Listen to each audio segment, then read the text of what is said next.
네, 저 인하대학교 사회프로그램과 근무하고 있는 박영철이라고 합니다. 예, 그래서 먼저 여기 고려대학교 오늘 두 번째 왔는데 초대해 주셔서 감사드리고요. 부디 좀 유익한 시간이 됐으면 좋겠습니다. 일단 뭐 제목은 해상풍력 지지구조물 필요 설계라고 적었는데 제가 아까 지 교수님하고 말씀 나누다 보니까 기본적으로 좀 필요에 대해서 다들 그 이해가 있다고 해서 이거 다 뻔한 얘기하는 거 아닌가 싶기는 한데 앞부분은 일단 필요에 대한 기본적인 내용들, 그리고서 그 다음에 설계할 때 고려할 사항들, 그 다음에 이제 강관에서 이제 해상풍력이 이제 그 구조물들이 강관 접합부가 많이 적용이 되기 때문에 그쪽의 특성들, 알아두셔야 될 것들, 그런 것들을 말씀을 드리도록 하겠습니다. 그래서 일단 여기 뭐 이게 필요 파단면부터 보여드리는 이유는 뭐냐면 이것 때문에 그렇습니다. 이게 보시면은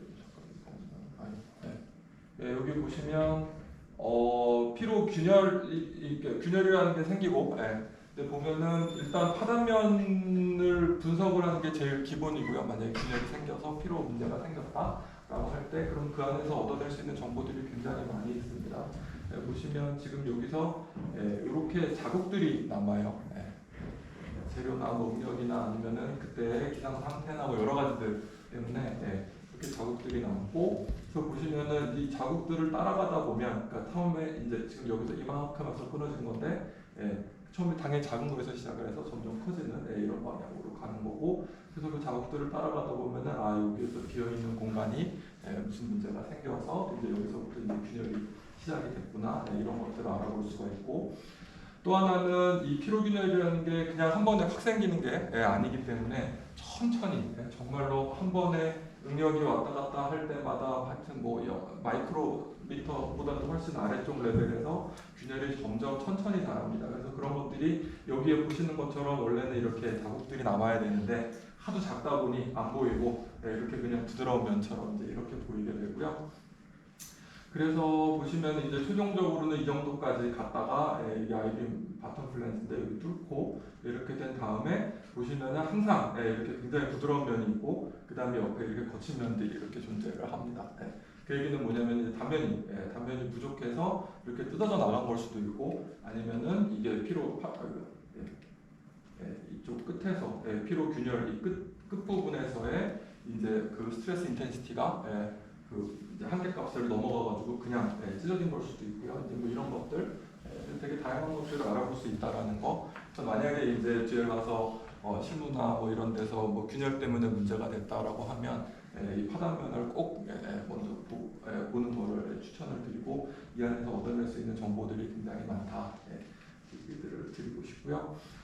그래서 뭐 많이들 아시겠지만 일단 피로의 정의부터 말씀을 드리겠습니다. 그래서 여기서 반복적으로 변동하는 인장 응력으로 인해서, 왜냐면 균열이라는 거는 커지려면 벌려야 되기 때문에 압축이면은 항상 닫혀 있는 상태가 돼 버리니까 균열이 커지질 않고 인장으로 인해서 이렇게 벌어지는 인장 응력이 반드시 변동을 해야 됩니다. 왜냐 이렇게 열었다가 닫았다가 열었다 닫았다 할 때마다 균열이 조금씩 커지기 때문에 이렇게 되고요. 그 다음에 국부적이면서도, 그러니까 이렇게 큰 뭐 사이즈로 생기는 게 굉장히 작은 데서부터 시작이 되고, 그 다음에 영속적입니다. 그 얘기는 뭐냐면 한 번 생긴 균열은 절대 없어지지 않는다. 뭐 요새는 뭐 자가치유 뭐 이런 얘기도 하고 그렇지만 일단은 기본적으로는 한 번 생긴 균열은 절대 없어지지 않고, 그 다음에 진행형이다. 이 균열이라는 게 점점 커지는. 그래서 원래 뭐 10mm였다가 5mm로 돌아가는 일은 절대 없고요. 10mm에서 15mm, 20mm 계속 커지는 일만 남아 있다. 이제 이렇게 되는데, 이런 일이 이제 벌어질 때 중요한 거는 그때 인장 응력 상태가 재료의 강도 이런 것보다는 굉장히 낮은 상태에서 이런 일이 벌어진다라는 거. 그래서 보통은 이제 사용한계 상태의 일종이기는 한데 좀 특수한 케이스이기 때문에 극한한계 상태, 사용한계 상태, 그리고 필요한계 상태 이렇게 또 따로 이렇게 정의를 하기는 합니다. 그렇지만 기본적으로는 사용한계 상태의 일부분이다 이렇게 생각을 하시면 되고요. 그 다음에 여기서 변동하는 인장력이라고 그랬기 때문에 정적하중, 그냥 가만히 있는, 움직이지 않는, 만약에 뭐 100MPa의 인장력을 갖고 있다, 그런 상태에서는 생길 수가 없고, 그 다음에 마찬가지로 압축응력 상태에서도 이제 전혀 생길 수가 없습니다. 그런데 보면은 압축응력 상태에서도 피로균열이 생기는 일들이 많이 있습니다. 그때는 그때 그 로컬하게 굉장히 북부적으로는 인장 잔류 응력이 존재를 하는 경우에는 압축을 받더라도 인장 상태에서 오르락내리락 이 발생을 하기 때문에 이제 균열이 생길 수가 있고요. 그래서 일단은 피로를 정의를 할 때 응력 범위, 그러니까 변동을 한다 그랬으니까 응력 범위가 중요하고, 그 다음에 그 응력 범위의 레벨이 이제 어디에 올라가냐, 결국에는 평균 응력의 크기가 얼만큼 되느냐, 그거에 따라서 이제 균열이 생길 수 있느냐 없느냐, 그 다음에 얼만큼 빨리 생기느냐, 이제 두 가지가 이렇게 그 지배를 받는다라고 생각을 하시면 됩니다.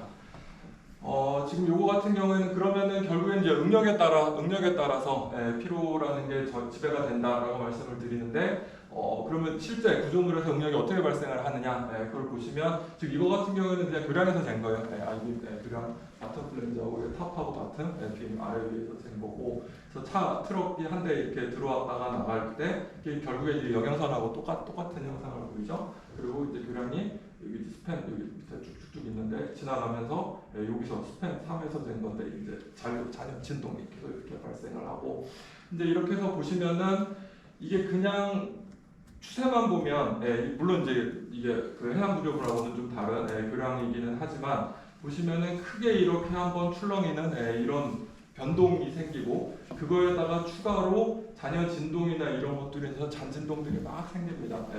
이제 그런 것들이 다 피로에 영향을 준다라는 거.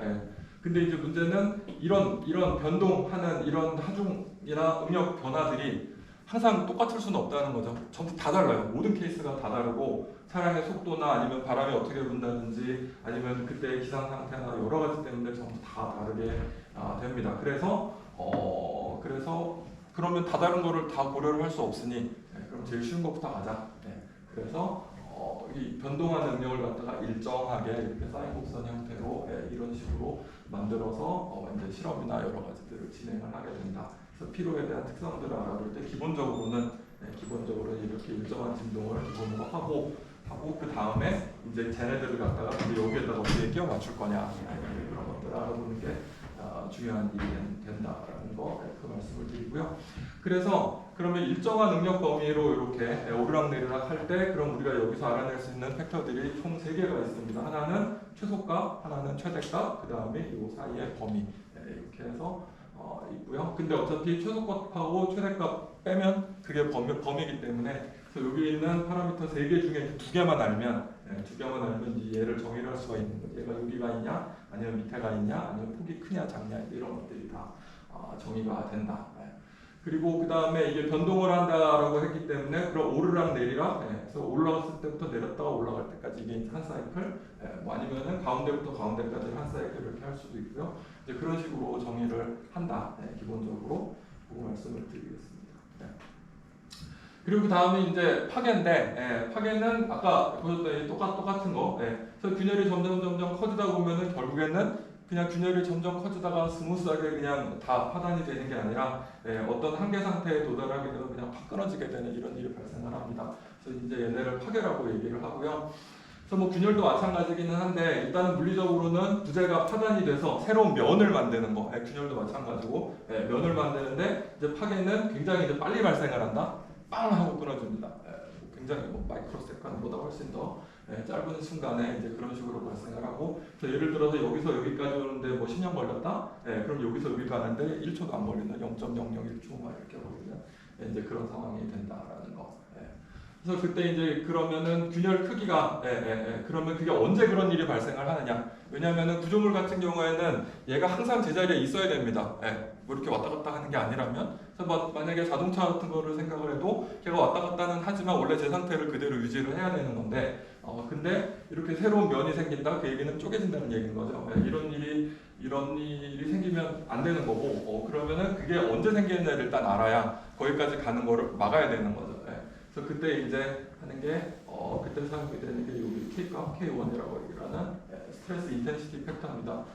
그래서 균열이라는 것이 여기 팁에서 균열 끝에서는 응력이 무한대로 정의가 되고, 그래서 그 무한대의 능력을 갖다가 사용을 못하기 때문에 그래서 이 스트레스 인텐시티 팩터라는 거를 적용을 해서 이제 그걸로 파악을 하고요. 기본적으로는 추정 계수에다가 응력, 그다음에 루트의 파이, 기본적인 꼴은 이렇게 됩니다. 그때 요 A가 균열의 길이, 그다음에 요게 이제 응력 값이 되고, 근데 그때 요 균열 팁에서 정의가 되는 K1 값이 K1 크리티컬 X 값, 그 한계값보다 커지게 되면 이제 파괴가 발생을 한다라고 얘기를 하고요. 근데 이게 아까 필요하고 다른 거는 정적 상태에서도 충분히 발생이 가능하다.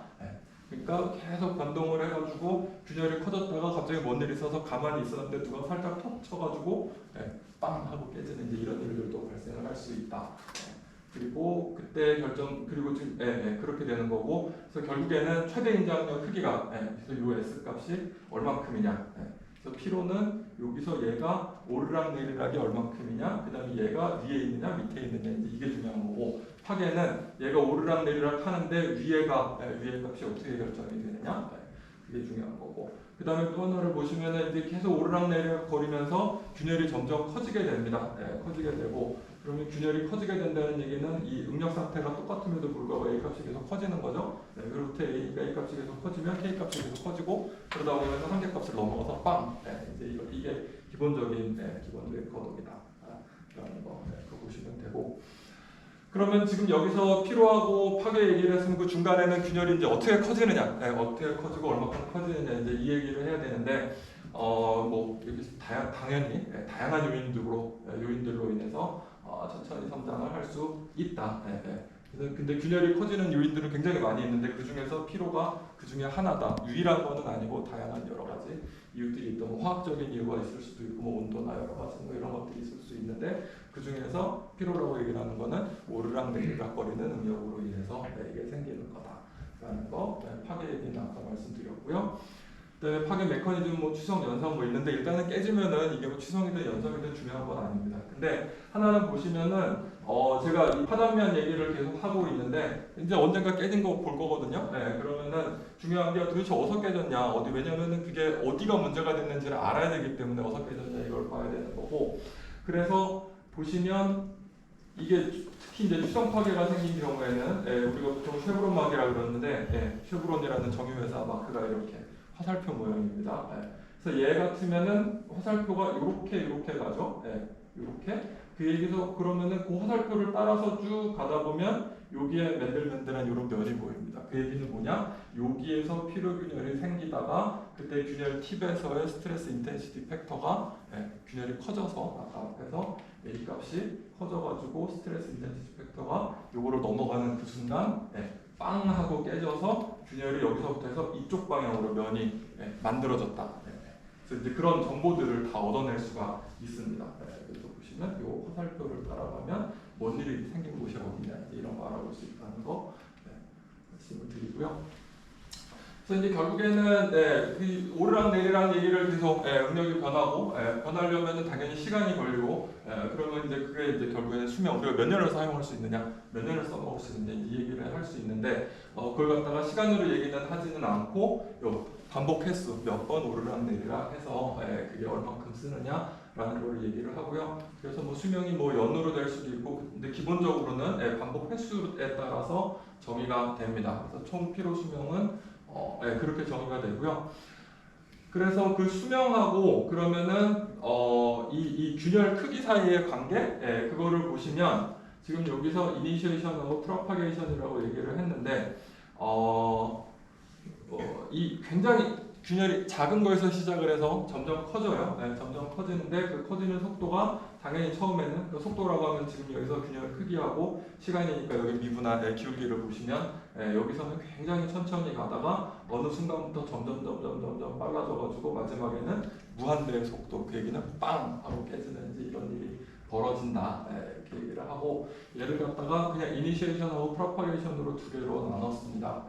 나눴고 대략적인 그 사이에 요거를 어떻게 구분을 하느냐, 뭐 크게 이렇게 정의된 거는 없어요. 근데 보통 한 0.1mm 정도 균열 크기가 이렇게 될 때부터 그거를 해서 이제 프로파게이션하고 이니시에이션 이렇게 구분을 하고요. 그래서 먼저 앞에 보시면은 이니시에이션이라고 해서 생성 수명이라고 얘기를 하고, 그거는 뭐냐면은 지금 제가 이걸 뺐는데 이 분자들이 다 이렇게 엮여져 있어요. 분자가 배열이 되어 있고 서로들 간에 링크들이 있고, 근데 그 링크들이 항상 다 연결이 되어 있는 게 아니에요. 링크들이 깨진 것들이 부분 이렇게 존재를 합니다. 존재를 하고, 근데 응력을 한번 받았다가 줄면 그 링크들이 자리를 옮겨요. 자리를 옮겨서 이리저리 가다 보면 다른 링크랑 만나겠죠. 그럼 균열이 커져요. 그럼 그 링크가 한 개만큼 깨져 있던 게 두 개가 깨진 게 되고, 또 계속 옮기다 보면 세 개가 깨진 게 되고, 이런 일들이 생깁니다.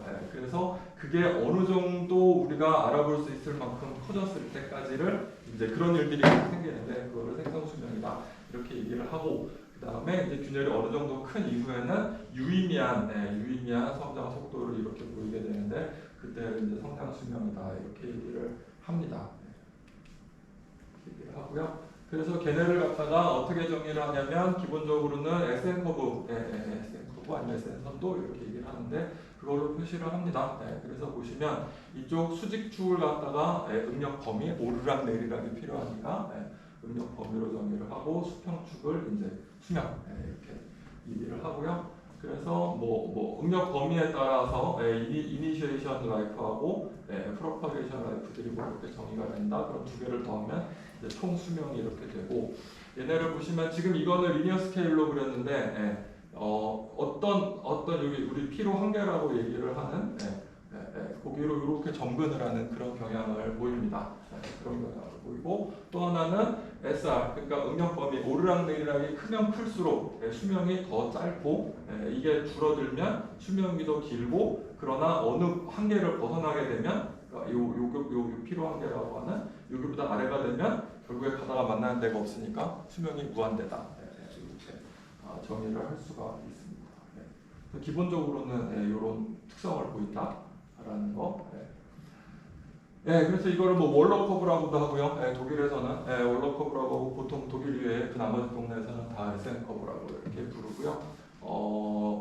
그다음에 P로 한계가 이렇게 정의가 된다는 거, 이걸 처음 이제 확인을 한 게 독일의 월러라는 사람이 이렇게 된 거고, 그렇습니다.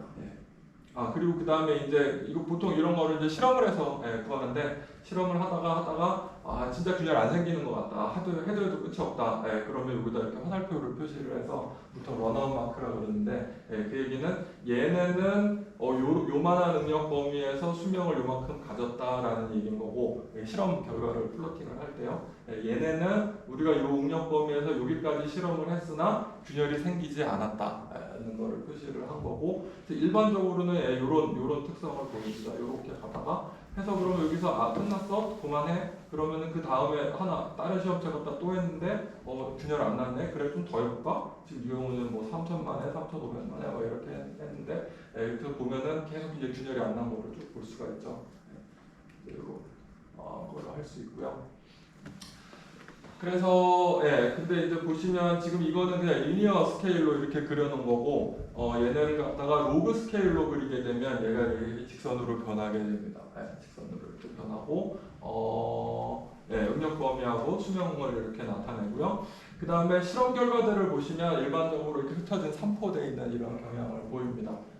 근데 이게 로그 스케일에서 분포가 이렇게 그냥 되게 과장되게 그리기는 했지만, 이런 정규 분포를 그린다라는 거, 정규 분포를 그리고요.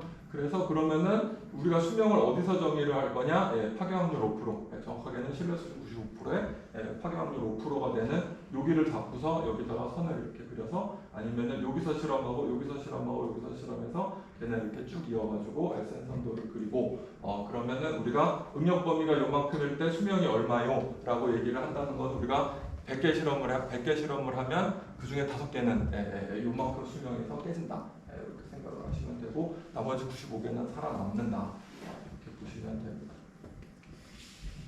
그래서 이게 이제 피로 실험 예시인데, 이게 굉장히 안 좋은 디테일이에요. 미국가에서 커버 플레이트인데, 이게 과거에 굉장히 이제 단면 두께를 늘리기 힘들어서 판을 붙여서 용접해가지고 만든 이제 굉장히 안 좋은 디테일인데, 미국서 하도 많아가지고 실험을 엄청 많이 했습니다. 이게 지금 대략 한 500개쯤 한 거, 실험 500개 한 거고, 그래서 보시면은 이제 응용 범위를 이제 되게 다양하게 나눠가지고 이렇게 했고, 그래서 피로 수명들이 여기에 막 찍힌 거예요. 이 안에 한 100개쯤 있어요. 이렇게 있고, 얘네를 갖다가 히스토그램을 그리면 이렇게 진짜로 정유분포가 거의 투박돼 이렇게 나오게 됩니다. 이렇게 되고요. 그래서 지금 요 그린 요거는 그거 중에 확인하면 5% 되는 그 위치를 이어가지고 이렇게 그린 거고, 그래서 그렇게 그린 거를 갖다가 식으로 나타내면 이게 로그 n의 9점 얼마에 마이너스 3.09, 그 얘기는 얘가 y절편이 9점 얼마, 그 다음에 요거의 기울기가 마이너스 3.09 이렇게 된다는 거. 그리고 그 다음에 보시면 여기가 1000만에 2천만에 3천만에 그 다음에 여기가 1억회인데 이게 더 1억회보다 더 했거든요. 근데 이제 그래프 더 그리기 싫어가지고 그냥 여기다가 막 찍은 겁니다. 그 얘기는 한 요 정도 응용 범위보다 아래에서는 균열 안 생긴다. 그래서 필요한 개가 실제 실험에서 이렇게 구할 수 있다는 거 보고 보여드리고요. 그래서 이게 그걸 이제 좀 단순화를 시키면, 단순화를 시키면 이렇게 두 개로 구분이 됩니다. 하나는 요렇게 사선으로 가는 게 있고 필요 한계가 있으니까 수평선이 있습니다. 수평선은 요 응용 범위보다 아래에서는 균열 절대 안 난다. 안 생긴다라는 거.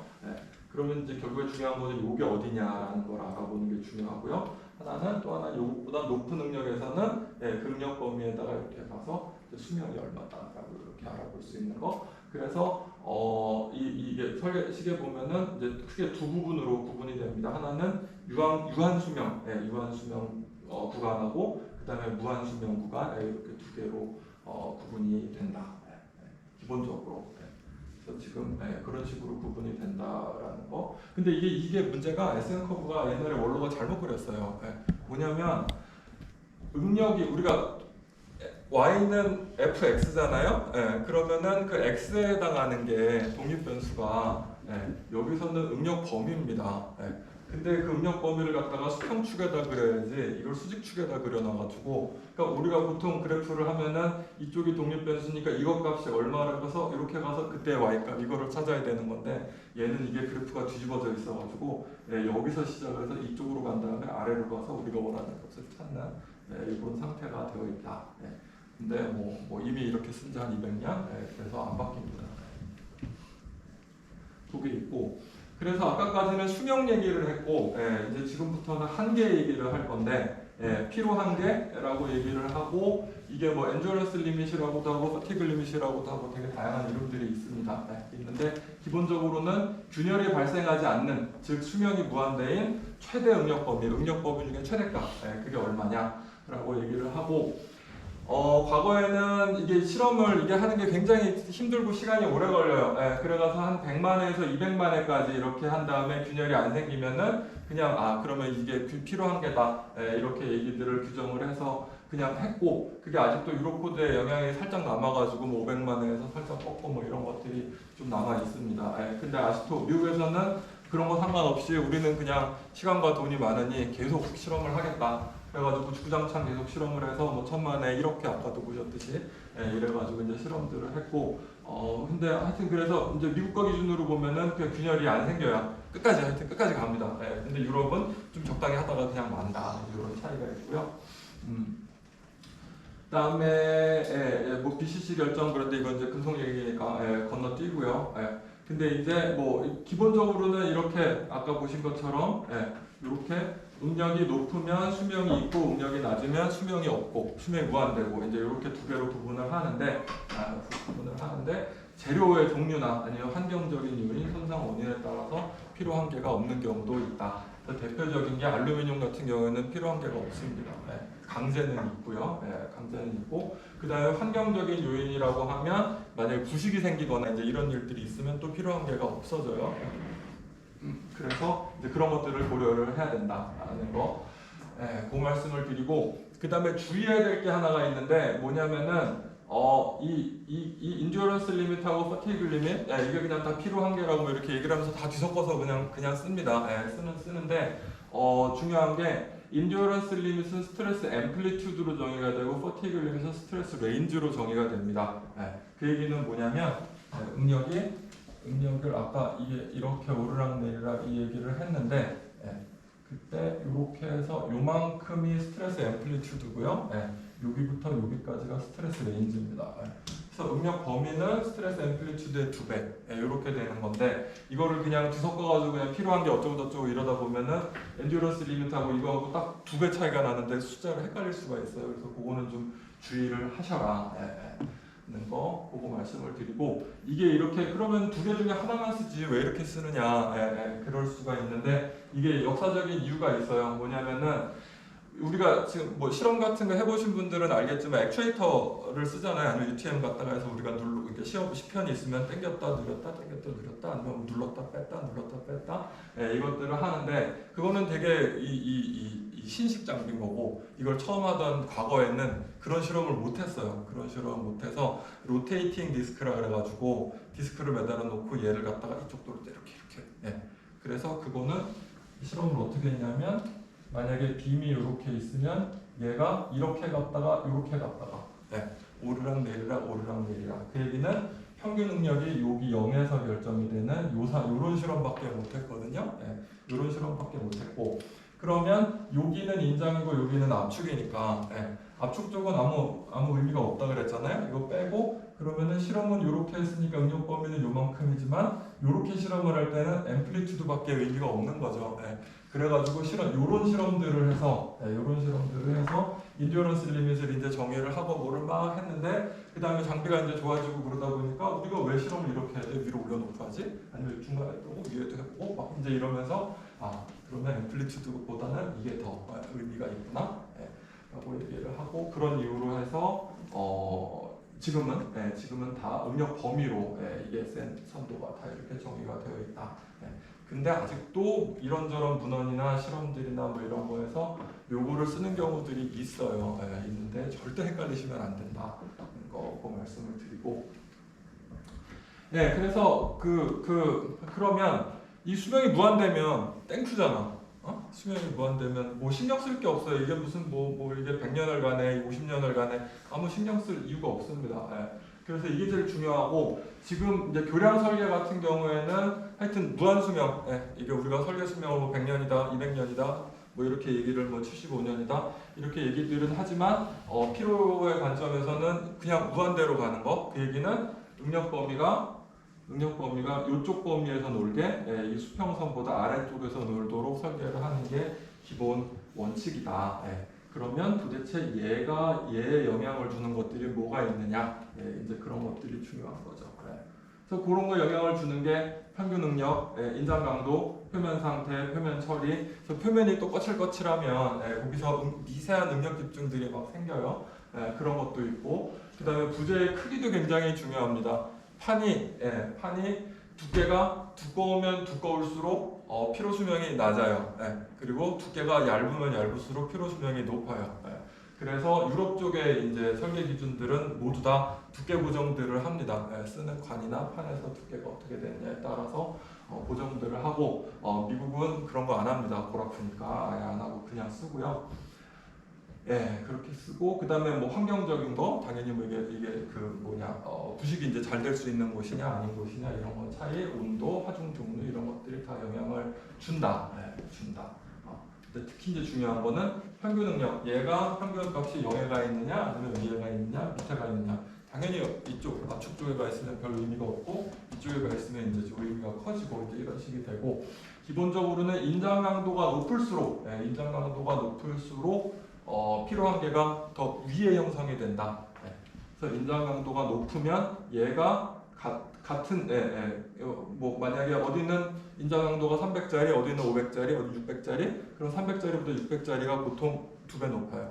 그냥 인장 강도 따라서 얘가 이렇게 선형으로 이게 결정이 된다는 거. 그다음에 나머지는 뭐 기타 등등 이거 제일 중요한 건 요거 두 개. 요거 두 개가 피로 한계를 결정을 하는 키 팩터다라는 거. 그 말씀을 드리고 이거를 강조하는 이유는 이따가 이게 아무 의미가 없어진다는 얘기를 드리려고 그러는 거예요. 그러는 거고. 그 다음에 또 하나는 이 SN 커브에서 여기서 얘 기울기가 아마 모든 설계 기준 어느 책을 다 보셔도 강제로 되어 있는 애들은 이 기울기가 다 3입니다. 마이너스 3. 마이너스 3. 그리고 아까 이 실험 결과도 보시면은 마이너스 3.09, 그러니까 3에 거의 근접한, 3회랑 거의 근접한 이런 값이 나오고요. 그렇게 되는 이유가 뭐냐? 이유가 뭐냐? 이제 그 얘기를 시작을 하겠습니다.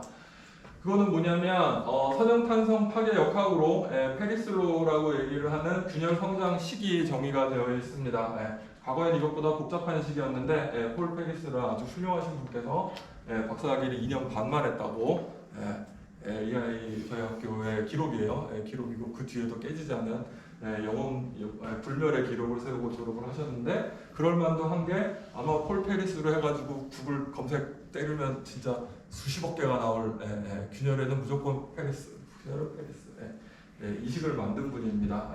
이식을 만들었고 제가 있던 랩에서 혼자 구석에서 실험을 막 하다가 갑자기 교수님 이제까지 식이 다 틀렸는데요? 이러고서 그래? 그래가지고 자기가 이게 자기께 맞다는 거 증명 딱 하고 졸업하고 가버렸어요. 그런 분입니다. 그래서 이 식을 가만 보시면 이게 어떻게 생겼느냐 간단해요. 굉장히 쉬워요. DAD에는 C 곱하기 델타 K의 M승 아마 뭐 지금 파괴역학 그 피로파괴 수업 들으셨다고 들어가지고 아마 다들 보셨을 겁니다. 이거는 뭐냐 한 번 오르락 내리락 할 때 얼만큼 커지느냐 그래서 균열 성장 속도 아니면은 균열 성장 율, 기 이렇게 얘기들을 하고 그 다음에 여기에 C하고 M은 머티리얼 재료 상수고요. 그 다음에 델타 K는 아까 말씀드린 그 스트레스 인텐시티 팩터. 근데 얘는 어떻게 구성이 되느냐? 보정계수의 델타니까 범위예요. 그래서 응력 범위 루트 파이 A 이렇게 구성이 됩니다. 이렇게 구성이 되고 이 얘기는 뭐냐면 얘를 갖다가 로그 스케일로 얘를 갖다가 로그를 취하면 이게 C-M 곱하기 델타 K 로그 델타 K 이렇게 바뀌잖아요. 그렇게 바뀌고 그 얘기는 뭐냐면 그러니까 얘가 로그의 DA, DN은 C의, 그러니까 로그 C죠. 로그 C의 플러스 M의 로그의 델타 K 이렇게 바뀌니까 얘가 이제 1차식 그리고 M이 기울기가 됩니다. 기울기가 되고 그래서 실험 결과를 보시면 이게 이렇게 똑바로 올라가다가 그 얘기는 뭐냐면 여기는 델타 K이고 여기 균열 DA, DN이에요. 이렇게 있고 보면은 이게 똑바로 올라가다가 선형으로 올라가다가 그냥 빵 이렇게 올라갑니다. 그 얘기는 뭐냐? 요게 델타 K가 작다? 델타 K가 작다는 얘기는 응력 범위가 작든지 균열이 되게 조그맣든지 근데 그게 어떤 한계보다 더 작으면 점이 찍히질 않습니다. 그 얘기는 뭐냐? 균열이 커지질 않는다. 그 다음에 어떤 한계보다 커지는 순간 그러니까 요 델타 K하고 DADN이 이런 선형 관계를 가지면서 성장을 한다. 그래서 그거를 그대로 묘사를 한 게 요 식이 되는 거고 그 다음에 델타 K가 아니라 그때 요 맥시멈 K 값이 어떤 한계를 벗어나는 순간 아까 말씀드린 것처럼 빵 하고 깨져버리는 3단계 여기는 절대 아무 일이 안 벌어지는 구간 그 다음에 어떤 일이 천천히 벌어지는 구간 균열이 점점 커지는 구간 그 다음에 뒤에는 빵 하고 이제 끝나버리는 이렇게 세 구간으로 구분이 됩니다. 구분이 되는데 요 기울기가 그러면은 요 선의 기울기가 결국에는 요 M 값인데 저게 강제의 3이에요. 3.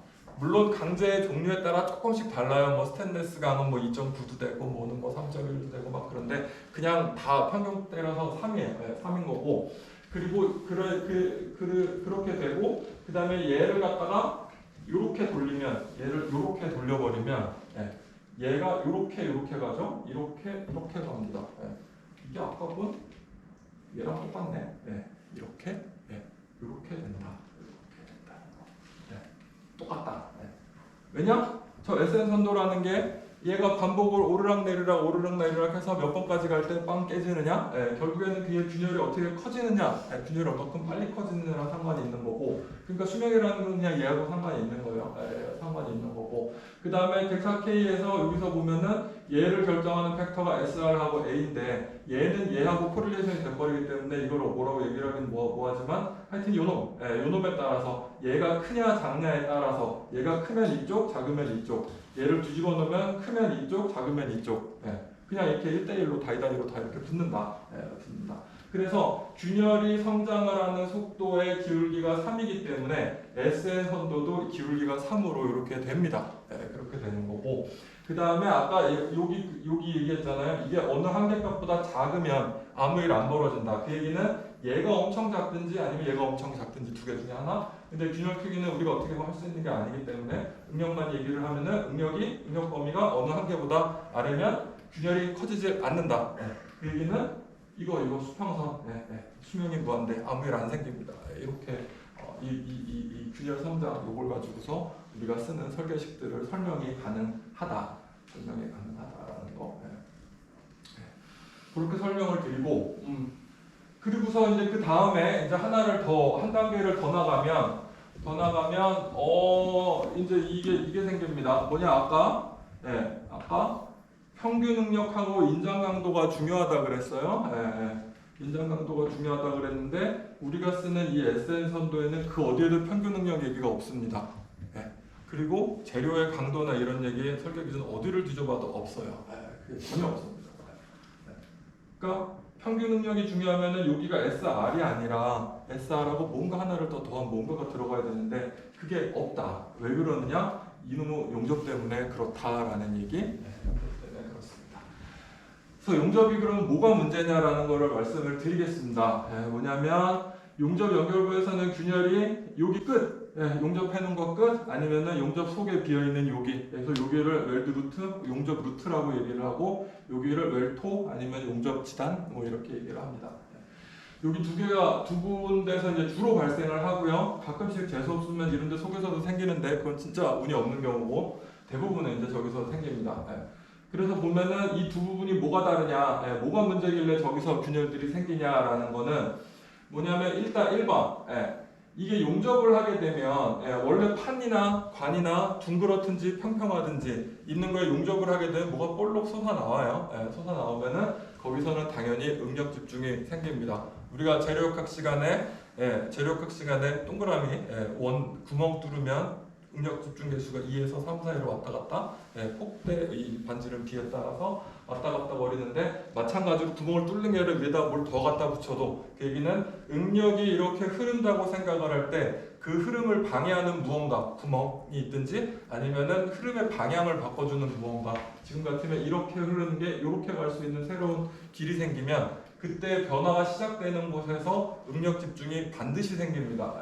반드시 생기고 그러면 용접을 하면은 당연히 응력 집중이 생기고요. 그 다음에 또 하나 좀 더 중요한 거는 이 모재하고 용접재 사이에 미세한 균열이 존재를 합니다. 왜냐? 용접을 하면 온도가 1000도 이상 올라가요. 1000도 이상 올라가고 그러면 우리 공기가 지금 아무것도 없는 것 같지만 이 안에 먼지부터 시작해서 수증기까지 5만 가지가 다 있는데 여기에 엄청 뜨거운 무언가가 있으면 다 들어가서 녹아버립니다. 그 속에 녹아버리고 그 다음에 그렇게 된 상태에서 얘가 식으면 뭐냐면은 속에 있던 그 불순물들 그러니까 수증기가 안에 들어가서 트랩이 됐다가 이제 식으면 다시 수증기가 빠져나가죠. 우리 기포가 퍽 이렇게 나가는 것처럼. 근데 그 걔네가 어디로 모이냐면 지금 여기 주름들 있는 게 다 그것들 표현을 하는 건데 걔네가 결국에 가다가 어디다 모이냐면 다 여기 가서 모여요. 끝에서. 여기서 모이고 그게 빠지다가 모여요. 다 모여요. 다. 안 모일 수가 없어. 그래가지고 지금 요 부분을 갖다가 엄청 클로즈업을 해서 확대를 시켜놓은 거 보면은 이렇게 미세하게 조그만한 균열이 존재를 합니다. 도망가다가 여기서 모여가지고 다 모인 거예요. 도망을 못 간 거예요. 그래서 그냥 우리 눈으로 볼 때는 아무 일 없는 그냥 살짝 뾰족해 보이는 그런 곳이지만 여기서 미세한 균열이 존재를 한다. 그러면 뭔 일이 생기느냐? 아까 저 앞에서 피로 수명은 이니시에이션 라이프하고 프로파게이션 라이프라고 그랬는데 이니시에이션 라이프가 다 날아가 버리는 거야. 0.1mm보다 훨씬 큰 얘네들이 저기에 존재를 합니다. 불을 대는 순간, 용접을 하는 순간 무조건 그곳에는 이런 게 생겨요. 이런 게 생기면 피로 수명의 이만큼 중에 90%가 휙 다 날아가 버린다. 그런 거. 그래서 생성분을 0으로 만든 이런 역할을 하고요. 마지막으로 높은 인장 잔류 응력이 발생을 합니다. 왜냐? 이것도 생각을 해봐요. 얘가 녹아. 불을 댔어요. 불을 대고 엄청 뜨거우면은 보통 팽창을 하죠. 뜨거우면 팽창을 하고 얘가 식어요. 근데 팽창을 해서 뜨거운데 얘하고 얘를 붙이느라고 얘가 가운데 이렇게 붙어 있어요. 가운데 이렇게 있고 여기에 그러니까 얘가 이렇게 붙어 있는데 얘가 뜨거워서 커졌다가 식으면서 줄어들어요. 식으면 당연히 슈링킹을 하고 그 얘기는 뭐냐면 얘가 그냥 한 이만큼쯤 커져 있다가 진짜 심하게 얘기를 하면 이만큼쯤 커져 있다가 얘가 식으면서 이렇게 줄어든다. 라고 생각을 하면은 그 얘기는 뭐냐? 얘 용접제가 얘를 갖다가 잡아당기는 역할을 합니다. 네, 잡아당기는 역할을 하고 그러면은 그 당기는 힘이 다 어디서 모이냐? 여기서 끝에서 모이는 거죠.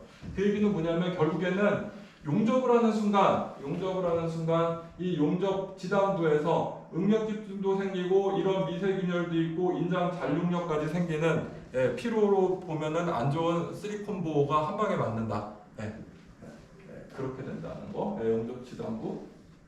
그 다음에 이렇게 그리고 요거 세 개를 꼭 기억을 해주셔야 됩니다. 응력 집중, 미세균열, 높은 인장 잔류 응력. 그래서 용접을 하면은 피로 성능이 확 떨어진다. 답이 없다. 그렇게 된다는 거. 그렇게 되고 그 다음에 루트는 이렇게 비어 있으니까 비어 있으면 얘네가 다 균열이에요. 그냥 뭐가 다 꽉 차 있어야 되는데 조금이라도 틈이 벌어진다. 그럼 다 균열이에요. 다 균열이 되면은 뭔 일이 생기느냐? 아까 띄었어. 요게 굉장히 작은 값이 아니라 하여튼 어떤 유의미한 값이 돼버리는 거죠. 그러면 델타 K가 엄청 커지고 그럼 균열이 커지고 이제 이런 일들이 계속 생긴다라는 거. 그래서 이게 다 채워야 되는데 이렇게 안 채우는 경우도 있어요. 돈 때문에 그런 경우고.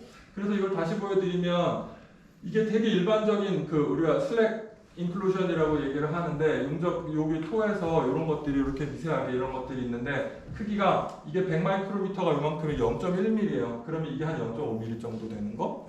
이런 애들이 용접을 하는 순간 두두두두두 용접선 안에 다분포를 하게 됩니다. 이런 일이 생기고 그래서 용접을 하면 피로 수명이 굉장히 짧아진다. 는 거. 그래서 이런 데 같으면 만약에 이게 힘의 방향이 응력방이 이 방향이다. 그러면 이제 균열이 이쪽으로 이제 쭉쭉쭉쭉 커지게 되는 이런 일이 생깁니다. 이런 일이 생기고요. 그럼 도대체 용접을 왜 하냐? 용접을 왜 하냐? 그래도 갖다 붙이는 데는 이거만큼 편한 방법이 없기 때문에 그게 아니면 볼팅을 해야 되는데 볼팅을 하는 건 진짜 힘든 일이에요. 정말 힘든 일이고 그래서 대부분은 볼팅을 하지만 그래도 용접 특히 이제 강관 같으면 답이 없습니다. 강관은 어떻게 볼팅을 할 방법이 없어요. 그냥 용접밖에 답이 없어요. 그래서 아까도 지 교수님하고 식사를 하면서 딴 방법이 없겠느냐? 방법이 없습니다. 근데 용접을 하면은 피로 수명은 바닥을 쳐요. 그냥 칠 수밖에 없어요. 그래도 뭐 어떻게 그냥 해야지 방법이 없습니다. 이런 거고. 그 다음에 이제 말씀드릴 거는 왜 그럼 아까 SN 선도에서 평균 응력이 사라졌느냐? 사라졌느냐? 그 얘기는 뭐냐면 이 잔류 응력이 높다는 얘기는 뭐냐면 우리가 응력을 만약에 여기서 요렇게 줬다. 얘를 갖다 들었다 놨다 이래가지고 이렇게 줬다라고 해도 용접부에서는 기본적으로 그러니까 우리가 공칭 응력이 그 I분의 M 곱하기 C 한 그 응력이 이렇게 된다라고 해도 로컬하게는 응력이 여기가 있는 거예요.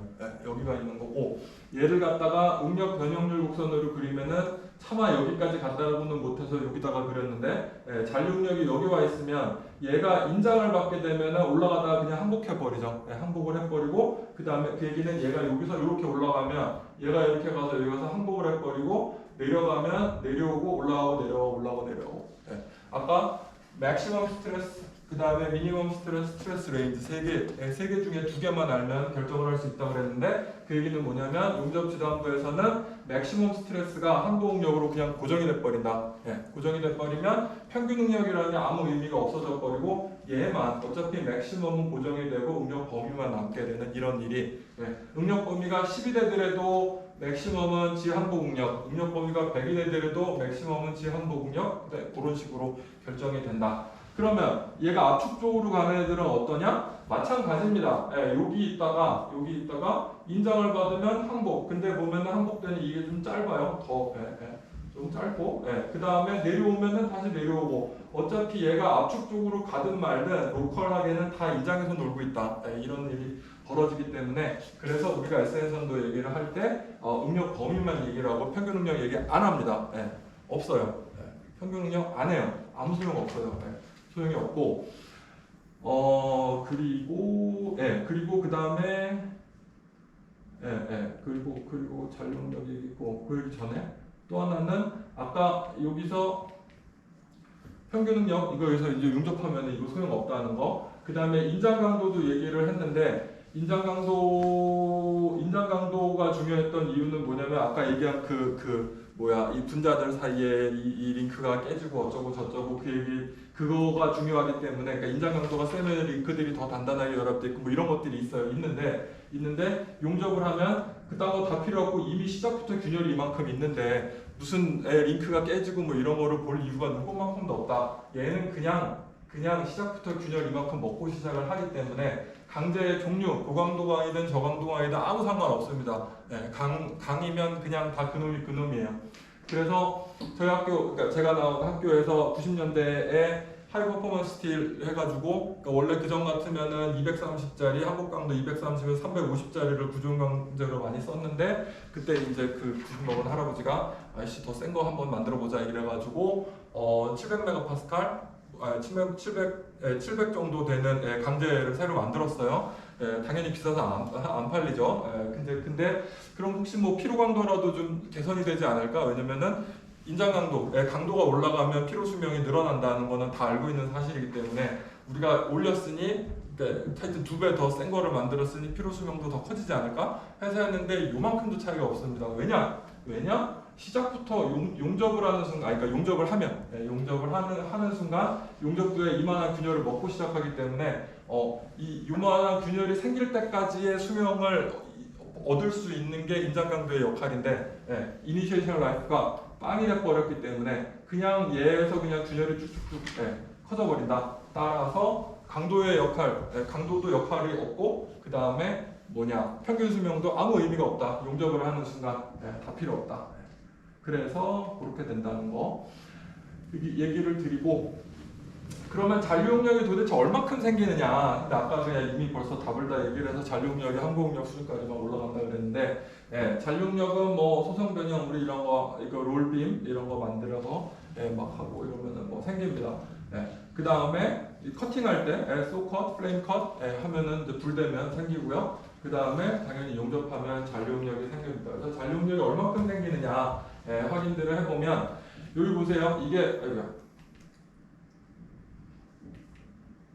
요게 A36 그러니까 요거 곱하기 7 하면은 얼마요? 곱하기 7 하면 한 250메가파스칼?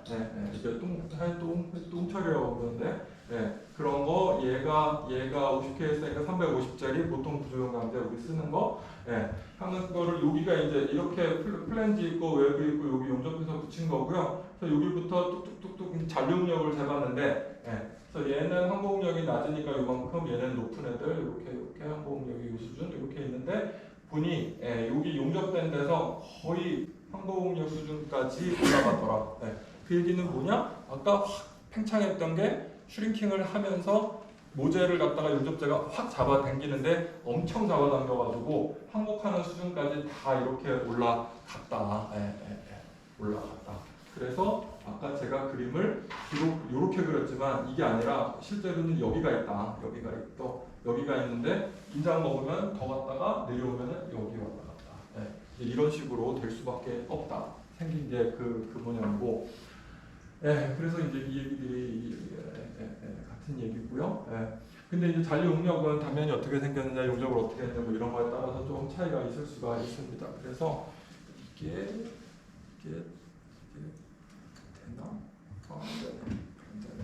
이게 원래 이게 비디오인데 열 해석해가지고 용접된 데다가 용접 시 발생하는 열 놓고서 이제 구조 해석을 하면 요게 온도고 요게 응력이고 그래서 응력 어떻게 생기냐 그거 보여주는 건데 여기 하여튼 뭐 그 시뮬레이션으로도 여기서 응력이 이렇게까지 올라간다는 거 확인이 가능하고요.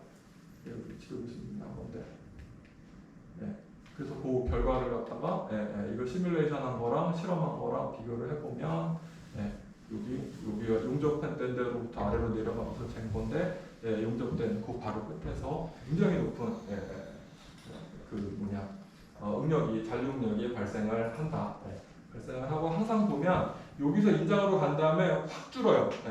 확 줄어들고 심지어는 압축 쪽으로 갑니다. 왜냐? 이쪽 그 방향으로 힘의 평형을 맞추려면 한쪽이 인장이면 한쪽이 압축이 돼야 당연히 모멘트도 먹고 이제 그런 식으로 되겠지만 그래서 대부분의 용접이 되어 있는 판에서 그러니까 지금 요거 같은 경우에 여기서부터 이쪽으로 이렇게 가면서 응력을 재면 다 이제 이런 분포를 보이게 됩니다. 굉장히 높은 인장 응력, 그 다음에 적당히 있는 압축 응력, 그 다음에 인장 쭉 이렇게 가면서 끝나게 되는 저런 게 있다.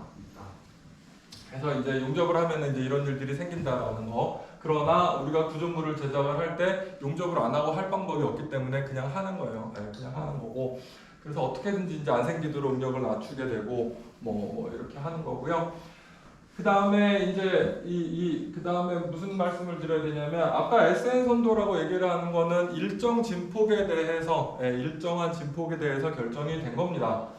근데 실제로 발생을 하는 능력은 일정한 진폭일 리가 없잖아요. 5만 가지 이상한 거 아까 제일 처음에 봤어요. 그래가지고 그러면은 그걸 갖다가 어떻게 반영을 할 거냐, 어떻게 반영을 할 거냐 해서 요 마이너스를 선형손상법라는 것을 이제 적용을 합니다. 이걸 적용을 하고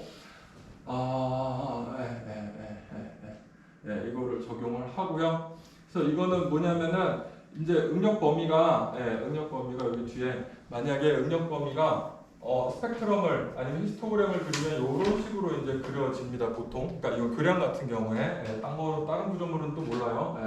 교량 같은 경우에는 이렇게 되는데 얘네를 갖다가 다 구간 이제 히스토그램을 그려내니까 토막을 치고 그러면 요 한 구간에서 만약에 요 응력 범위로만 실험을 한다면 수명이 이만큼이 되는 거겠죠. 이만큼이 되는 건데 근데 만약에 요만큼의 반복 횟수가 여기까지 왔다라고 하면 이 전체분의 요만큼의 비율만큼 손상을 입었다라고 가정하는 거예요. 그냥 가정을 하는 거고. 그럼 얘 같은 경우에는 반복 횟수가 좀 작지만 낮아도 실제 수명이 또 낮아요. 왜냐면 응력이 높으니까. 그럼 전체 요만큼 중에 요만큼 비율만큼 손상을 입었다. 해가지고 각각의 요 빈에 대해서 입은 손상들을 쭉 다 더한 거를 갖다가 누적 손상이다 라고 얘기를 합니다. 이렇게 얘기를 하고요. 그렇게 해서 한 게 1이 넘어가면 그렇게 해서 측정을 한 아니면 계산을 한 데미지가 1이 넘어가면 피로 수명을 피로로 인해 기능을 상실했다라고 얘기를 합니다. 이렇게 얘기를 하고요. 근데 이게 굉장히 러프해요. 굉장히 러프하고 그 다음에 지금 특히 이제 바다 쪽 해양 구조물은 다 이거를 사용을 하고요. 이거를 사용을 하고. 근데 생각을 해보면 이렇게 복잡하게 굳이 할 게 있나? 복잡하게 할 필요가 없습니다. 전체 얘를 대표하는 하나의 수명, 하나의 응력을 만들어낼 수가 있어요. 왜냐? 이 전체 요놈 값이 결정이 되어 있기 때문에 우리가 요 값의 식을 알고 있기 때문에 이런 복잡한 식을 막 이렇게 하면 결국에는 요놈이 되는데 요거를 잘 뜯어보면 응력 범위의 i, 그러니까 각각의 빈 중에 하나, 그거의 세제곱에다가 프리퀀시를 곱하고요. 이 전체 반복 횟수 중에 해당하는 비율, 그걸 곱하고 싹 다 더한 다음에 3분의 1승, 3분의 1승을 하면 그러면 아까 여기서 얘기한, 그러니까 뭐 만약에 이런 히스토그램을 그린다라고 하면 얘랑 똑같은 데미지를 만들어낼 수 있는 단 하나의 응력 범위를 만들 수가 있습니다. 이게 있어서 교량 설계에서는 이거를 쓰는데, 그 미국 쪽, 우리나라 교량 설계에서는 이거를 쓰는데, 유럽이나 다른 교량 말고 다른 구조물은 다 안 써요. 안 쓰고 그냥 하여튼 히스토그램을 다 만들어가지고 아까 보여드린 이 누적 데미지 이거를 사용을 한다. 라는 거. 말씀을 드리고, 근데 이게 주의사항이 있어요. 주의사항이 있는데 그냥 다들 아무 생각 없이 써요. 그냥 쓰라고. 왜냐, 설계 기준에 이렇게 돼 있고 온갖 책에 그냥 이거를 쓰라고 돼 있기 때문에 그냥 씁니다. 그냥 쓰는데 원래 그러면 안 돼요. 안 되는데 문제가 뭐냐면은 이게 복잡한 거는 없는데 뭔가 되게 두리뭉실해요. 애매모호하고 그래서 그냥 뭘 쓰라 그러면은 잘 됐네 이러고 낼름 갖다 써버려요. 그게 이제 그 중에 대표적인 게 이 마이너스 룰인데, 단점이 뭐냐면 하중 제하 순서의 영향을 반영을 할 수 없습니다. 왜냐? 아까 델타 K에서 요 델타 K가 이거에다가 SR의 루트의 파이 A예요. A면은 얘가 들어가는데 이게 이게 이제 델타 K가 되는 거고, A가 들어가는데 요 K가 A가 작을 때랑 클 때랑, A가 작을 때랑 클 때랑 K 값이 바뀝니다. 바뀌고 그러면은 우리가 이런 하중을 갖다가 여기 위에 놈들부터 높은 능력부터 막 주게 되면 균열이 빨리 커지고 낮은 능력부터 주게 되면 균열이 안 커지고 그게 차이가 있어요. 차이가 있음에도 불구하고 이게 얘를 먼저 넣을 거냐 얘를 먼저 넣을 거냐 이런 거를 전혀 반영을 못 합니다. 그냥 공평하게 얘네 모두 다를 갖다가 그냥 엠빵해서 이렇게 넣는 그런 상황이고 그 다음에 평균능력 영향 전혀 반영을 못하고요. 그러니까 용접되지 않은 애들은 평균능력 영향을 반영했는데 그걸 못하고 그래서 실제로는 이 랜덤 로딩에서는만 잘 맞는데 그런 거 상관없이 뭐 스텝 로딩 실험하다 보면은 실험실에서 스텝 로딩 하는 경우도 있어요. 있는데 그냥 그런 경우에도 그냥 마이너스를 다 때려가지고 뭐 누적 데미지 어쩌고 저쩌고 막 얘기들을 합니다. 근데 이런 경우에는 하중 순서 영향을 반영을 못하기 때문에 하면 안 된다. 그 대신에 아까 얘기한 DADN 델타 K 이걸로 해서 선형 파괴력학 기반 균열 길이 이걸로 수명 파악을 해야 된다. 그 다음에 또 하나는 무한 수명에는 적용이 불가합니다. 그래서 아까 앞에 여기 그림을 보시면 이 그림에서 원래는 수평선이 있어야 되는데 일부러 안 그렸어요. 이거는 다 무한 이렇게 유한 수명이 있는 경우에만 왜냐면은 무한대분의 뭐 하면은 그냥 빵 돼버리니까 계산이 안 돼요. 그래서 그거를 고려를 못한다. 그걸 고려를 못한다는 거 그런 단점이 있습니다.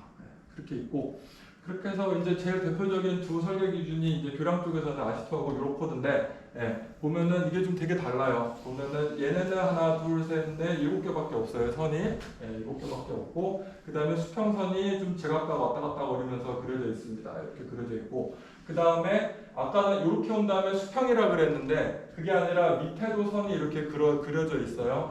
그 이유는 뭐냐면 수평선은 이렇게 일정한 하중이 일정한 능력이 오르락내리락 할 때만 작용을 하는 거고 근데 만약에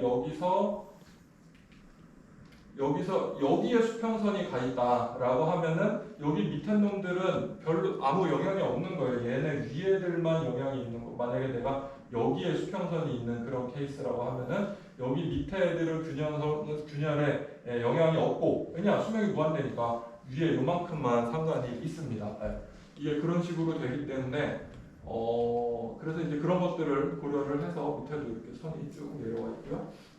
있는데 이 보시면은 수평선이 있는 데가 다 제각각이에요. 카테고리 A, B, C 막 이래가지고 다 제각각인데 유로코드는 뭐가 엄청 많은데 수평선이 다 그냥 일률적으로 이렇게다가 그냥 다 그렸어요. 그냥 그렸고 근데 미국서 실제로 실험을 해본 거는 이렇게 안 나옵니다. 안 나와서 얘네는 실험한 거 그대로 반영을 했고 그 다음에 또 하나는 여기 500만 회에서 꺾었어요. 여기 줄기 아까 3이라고 그랬는데 500만 회에서 5로 꺾었습니다. 5로 꺾었고 그 이유는 뭐냐면 아까 여기서 여기 만약에 수평선이 있다면 전체 얘가 만약에 100만 회다 라고 얘기를 하지만 실제 균열 성장에 기여를 하는 부분은 요만큼밖에 안 되기 때문에 그거를 감안을 해서 우리가 이거는 100만이지만 실제로는 20만이다. 그러면은 근데 수명이 100만이다 라고 얘기를 하면은 실제로는 그럼 이게 100만이면 끝나야 되는데 기여한 건 20만밖에 없으니까 5배 더 써먹을 수 있다. 뭐 이런 개념. 그래서 얘네는 꺾었다. 여기다 이렇게.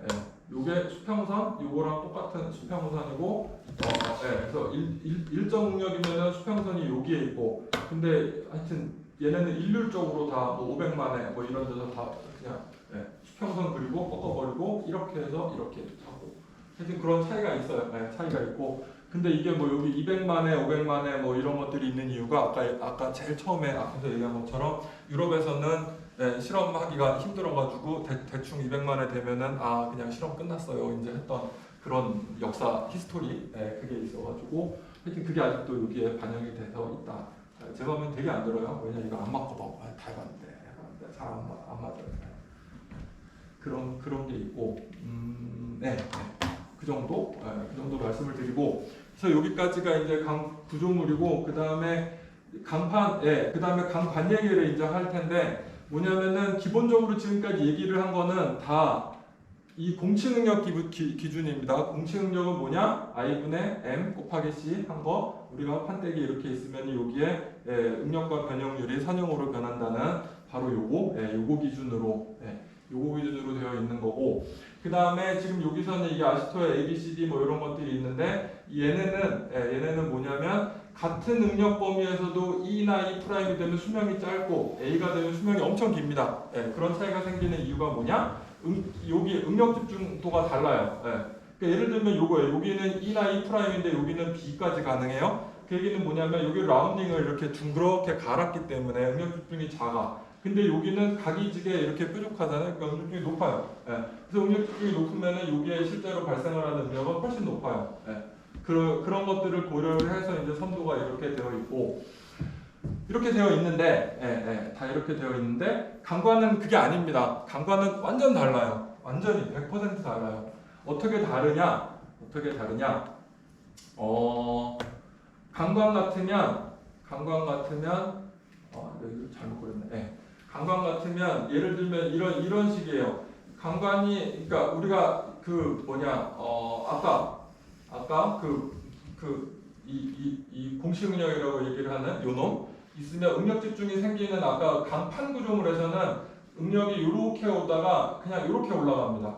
노미널 스트레스를 쭉 따라서 오다가 이렇게 올라가는데, 강관 같은 경우에는 그렇지가 않고 공치응력을 따라서 가다가 밑으로 훅 꺼져요. 훅 꺼진 다음에 얘가 확 올라가. 전혀 거동이 달라요. 거동이 다르고, 그러면은 얘가 도대체 얼만큼 올라가느냐, 응력 집중이 얼만큼 생기느냐, 그거는 뭐에 따라 결정이 되느냐? 강관의 지름, 두께, 그 다음에 각도 이런 거에 따라서 다 다르다. 그러니까 강판에서는 우리는 아까 응력을 이걸로 그냥 퉁을 쳤는데, 아니면 인장받는 거면은 피 나누기 A 끝. 그 다음에 휨 받는 거면 요걸로 응력을 계산을 하는데, 강관에서는 그게 아니라 요거 계산한 거에다가 곱하기 응력 집중 계수를 따로 붙여야 된다. 그래서 그게 이제 아마 이거 보신 분들도 있을 텐데, 저는 이거 F 선생님이라고 얘기를 하는, 이 양반이 엄청 골 때리는 복잡한 식들을 막 강관 이 접합부 종류 및 이 두께 뭐 이런 거 여기 하이 앵글 이런 거 따라가지고 다 만들어놨어요. 다 만들어놨고, 이렇게 만들어놨으니까 그렇게 뭐 고생할 거 없이 그냥 갖다 쓰면 되는데, 문제는 식이 너무 복잡하고 하도 많아가지고 하여튼 좀 괴롭다. 그게 있고, 그래서 만약에 저기에 반영이 되지 않은 경우에는 그럼 응력을 뭘 써야 되느냐? 국부응력, 보통 하스파 스트레스라고 얘기를 하는 거를 사용을 합니다. 그거를 사용을 하고, 그래서 여기 접합부에서 아까 얘기한 것처럼 응력이 팩 하고 올라가니까 그거를 그 앞에 2점 또는 3점을 찍어서 엑스트라폴레이션을 시켜가지고, 그래서 여기하고 여기를 찍어서 팩 이래가지고 여기에 나오는 고응력을 사용을 합니다. 그러면 어디를 엑스트라폴레이션을 하느냐? 여기 용접에서 너무 가까워서도 안 되고요. 그렇다고 너무 멀면 공치응력이랑 같아져 버리니까 안 되고, 중간에 적당하게 씁니다. 적당하게 쓰고, 근데 그 엑스트라폴레이션 하는 그 지점들이 여기 잘 안 보이는데 0.65의 루트 RT에 뭐 어쩌고 저쩌고, 전부 다 팩터 오브 루트 RT입니다. R은 반지름, T는 두께. 그거에 대한 거고, 그렇게 되는 이유가 왜 그러냐면, 얘가 얼만큼 올라가느냐는 강관의 지름이나 두께에 따라 결정이 된다라고 말씀을 드렸고, 그렇게 되는 게 뭐냐면, 이 판은 휘면 모양을 그대로 유지를 해요. 우리가 이거 빔 공식 그거 배울 때 단면은 항상 변형 후에도 그 단면 모양 다 유지를 한다. 근데 관은 그게 안 됩니다. 관은 내가 휘어서 위치가 변하면 이렇게 짜부라들어요. 옆으로 벌어지고 아래 위로 이게 이렇게 되는지 짜부라드는데, 문제는 관하고 관이 연결이 되어 있으면, 제가 말한 거 이거는 판이랑 연결이 되어 있는 거고, 아니면 이런 관이랑 연결이 되어 있으면 짜부라들 수가 없잖아요. 적합 조건을 만족을 시켜야 됩니다. 변형이 그 상태를 유지를 해야 얘가 휠 때 얘가 짜부라드는 거를 못 짜부라들게 막아요. 막고, 그런 이유로 인해서 얘가 2번, 이쪽으로 휘면 요렇게 한번, 이쪽으로 한번 휘고 반대쪽으로 한번 이렇게 2번 휘게 되는 더블 커베처가 생깁니다. 지금 여기도 보시면 얘가 이 화면 넘어가는 저쪽으로 휘었는데 반대 방향으로 휘게 되는, 그래서 반대 방향으로 한번 휘었다가 확 올라가게 되는 이런 거를 보이고, 보시면 이건 좀 판 경우지만 이게 두꺼우면 얘가 그 얘기는 뭐냐면은 강관의 변형을 막는 놈이 두꺼우면 여기서 꺾이는 정도가 얇은 놈보다 훨씬 적어요. 그 얘기는 뭐냐? 강관하고 접합하고 있는 다른 부재 사이의 스티프니스의 차이에 따라서 얘가 얼마큼 꺾이느냐가 결정이 된다. 더럽게 복잡하다라는 거, 그거 말씀을 드려. 그래서 하여튼 이런 말도 안 되는 엄청 복잡한 이런 식들이 생기는 이유가 그거다. 강판은 그냥 이걸로 한 방으로 끝나는데 그게 아니라 강관은 그렇지 못하다. 결국에 다 요놈 때문에 접합된 데서의 그 적합 조건을 만족을 시키기 위한 이 아웃플레인 밴딩이 생기기 때문에 이런 일이 생깁니다. 이게 생기고요. 그러면 아까 왜 다 RT에 대해서 팩터로 결정이 되느냐? 그거는 뭐냐면 이 관이 있는데 관에다가 삥 둘러가지고 일정한 모멘트를 작동을 시키면은 관이 이렇게 휩니다. 아까 얘기한 것처럼 다 그런 식으로 휘고, 그 다음에 관의 길이 방향으로 지금 여기서 이 방향으로 이렇게 따라가지고 응력을 구하게 되면 식이 이렇게 돼요. 식이 이렇게 되고, 식이 이렇게.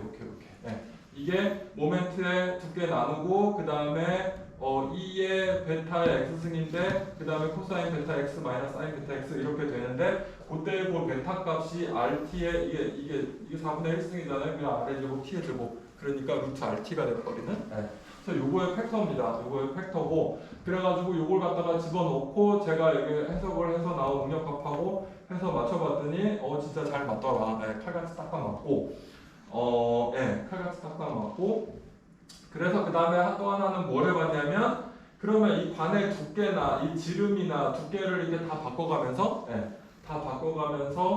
이제 여기 응력을 다 뽑아내고요. 그 응력이 여기 주응력 이렇게 뽑아내고, 그 다음에 이 방향을 갖다가 노멀라이즈 디스턴스, 그래서 루트 RT로 다 나눠버렸어요. 다 나눠버렸더니 얘가 응력이 다 제각각인데 다 그러니까 같은 그 공식 응력 주고, 그러니까 같은 모멘트로 해가지고 하니까 여기까지는 그대로 딱딱 맞다가 용접구에 와가지고 위로 휙 올라가는 데서만 이렇게 차이가 생기더라. 그래서 그 말은 뭐다? 이 접합부 요 앞에서 응력 변화는 요 RT 루트 RT에 대해서 루트 RT에 따라서 다 노멀라이즈 시킬 수가 있다. 그렇게 할 수 있다라는 거. 그 얘기를 드리고, 그러면은 응력은 그거를 갖다 쓰고, 그러면은 그 다음에 SN 선도, 응력은 그거를 갖다 쓰고 수명을 결정하라는 SN 선도는 뭘 갖다 쓸 거냐? 기본적으로 DMB나 ABS 이거는 미국 선박협회, 그거는 아시토 카테고리 C랑 동일한 강도를 씁니다. 아니면은 EN FAT 90이랑 똑같은데 뭐냐면 응력 집중이 없고 그냥 용접만 딱 있는 경우에 보통 그게 그런 경우에 대한 필요 범주고요. 근데 이제 API나 IIW는 좀 달라요. 다르고 두께 보정 다 적용을 하고, 그래서 보시면은 요게 AWS나 그래서 이게 요게 검은색, 요게 요 놈이 DMB ABS, 요거고 아시토도 저거를 쓰고, 나머지들은 다 제각각 달라가지고 큰 문제다. 근데 보면은 이게 그래가지고 제가 해본 게 이거였어요. 설계 기준별 국부응력을 다 따로. 그래서 국부응력도 이 엑스트라폴레이션한 포인트들이 다 달라요. ABS는 0.1 루트 RT 이거. 그다음에 DMB는 과거에는 0.1이었는데 이제 ABS랑 똑같은 거로 따라갔고, 그 다음에 IIW는 0.4T에다가 여기는 루트 RT가 없어요. 그리고 0.65 루트 RT 뭐 이런 거 엑스트라폴레이션하고, 그 다음에 이거는 뭐 몰라도 되고요. 그래서 근데 이제 설계 요 선도하고 비교를 해보면 요렇게 엑스트라폴레이션을 해서 요렇게 한 것들이 수명이 다 이게 한 값을 그대로 해주죠. 이거 제가 실험한 겁니다. 그리고 DMB도 이렇게 하면은 다 실험값들이 그러니까 우리 설계값이 실험값보다 제일 하단으로 가야 되니까 낮은 쪽을 잘 유지를 하는데 얘네는 유지를 잘 못하더라. 다 제각각 좀 차이가 있다. 그래서 조심해야 된다. 그렇다고 얘네가 무조건 다 안 맞느냐? 그건 아닐 거예요. 분명히 어딘가 다 맞춰가지고 한 건데 하여튼 제가 한 거에서는 강관하고 강판 붙여버린 거에서는 ABS나 DMB가 잘 맞고 얘네는 안 맞더라. 그래서 아무거나 갖다 쓰면 큰일 난다. 내가 하는 게 뭔지, 그 다음에 얘네가 이거를 만들 때 어떤 데이터를 가지고 만들었는지 이제 그런 것들을 미리 면밀히 보고서 적용을 해야지 그냥 아무거나 갖다 집어넣으면 큰일 난다. 그 말씀 드리고 싶고요. 그래서 이게 강관이 어려워요. 어렵다기보다 하여튼 귀찮아. 짜증나. 뭐 일일이 두께도 다 신경을 써야 되고 뭐 이렇쿵저렇쿵 그게 있고 그다음에 또 하나는 얘네는 필요한 게가 없습니다. 왜냐 해양 환경을 고려를 해서 부식이 생길 거기 때문에 부식이 되면은 두께도 줄어들고 두께가 줄어들면 응용은 올라가고 P 나누기 A인데 A가 줄어드니까 응용은 올라가고 그다음에 부식이 되면은 표면이 우둘투들해지고 피팅이 생기고 이래서 응력 집중이 엄청 생겨요. 그래가지고 필요한 게가 없습니다. 그래서 얘네는 다 필요한 게를 제시를 안 하고요. 이게 있고 그 다음에 이게 불식이든 뭐든 배든 아니면은 뭐 해상에 있는 애들은 바람도 세게 불고 이래가지고 뭐 대표값 아까 얘기한 교량에서 그 대표값은 못 만들고 선형 누적 손상을 적용을 하는데 다시 말씀드리지만 이거 조심해야 된다. 이것도 그냥 아무렇게나 막 갖다 쓰면 안 된다라는 거.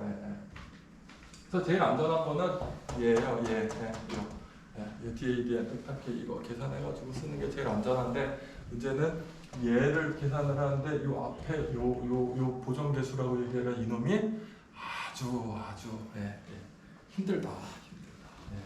저도 힘들어요. 이해해도 힘들다. 하여튼 뭐 이런 것들이 있습니다. 그래서 여기까지 해가지고 말씀을 드리고 질문? Any question? 질문?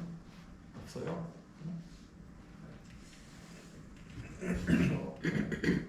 하여튼 요약, 핵심 요약. 강관은 두께, 이 강관을 용접을 할 때는 용접이 되는 두 부재의 강성 아니면 플렉서빌리티 뭐가 됐든 그거의 차이에 따라서 요 접합이 된 곳에 발생을 하는 응력 정도가 많이 다르다. 따라서 그 부재의 스티프니스를 어떻게 잘 조절을 하게 되면 응력 집중을 내릴 수가 있고 그걸로 최적 설계가 가능하다. 근데 지금은 도대체 그걸 어떻게 할지 아무도 모른다. 여러분들이 그런 걸 하나 개발을 해내면 평생 껴둔 수도 있다. 특허를 딱 내가지고 아니면 DMB에다 팔아. 그게 가능하다. 그래서 원래 제가 박사학위 논문 프로포잘, 미국은 프로포잘이라고 해요. 할 때 내가 그걸 해보겠어라고 큰 소리를 뻥뻥 쳤더니 교수님들이 다 피식 비웃으면서 그래 해봐. 그러고서 뒤에 가서 나 못해요 이러면서 그냥 졸업을 했습니다.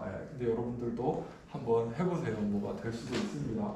요새는 AI의 세상, 컴퓨터가 아주 좋고 이게 가능하기 때문에 그리고 그냥 잔소리 하나만 더 하면 이놈의 식이 되게 보수적이에요. 엄청 보수적으로 만들어 놔가지고 근데 온갖 설계 기준이 다 이거를 쓰는데 그래서 이거를 개선을 하겠다라고 하면서 온갖 논문들이 많이 있어요. 많이 있고 근데 뭐 하여간에 아직도 이게 나온 지 벌써 몇십 년인데 그냥 계속 씁니다. 보수적이니까. 일단 뭐 하지만 이제 그거는 머릿속에 엄두를 둬야 된다. 그래서 이걸로 설계를 했는데 NG가 낮다 그래서 포기하지 마라. 포기하지 말고 그러면은 유한요소 해석을 하든 균열 해석을 하든 뭘 해가지고 한 번 더 확인을 해볼 필요는 있다. 근데 그 확인하는 게 좀 굉장히 짜증나고 힘든데 그런 거는 필요하다. 그래서 이걸로 NG 낮다고 울면 안 됩니다. 거기까지. 그래서 제 발표를 마치겠습니다.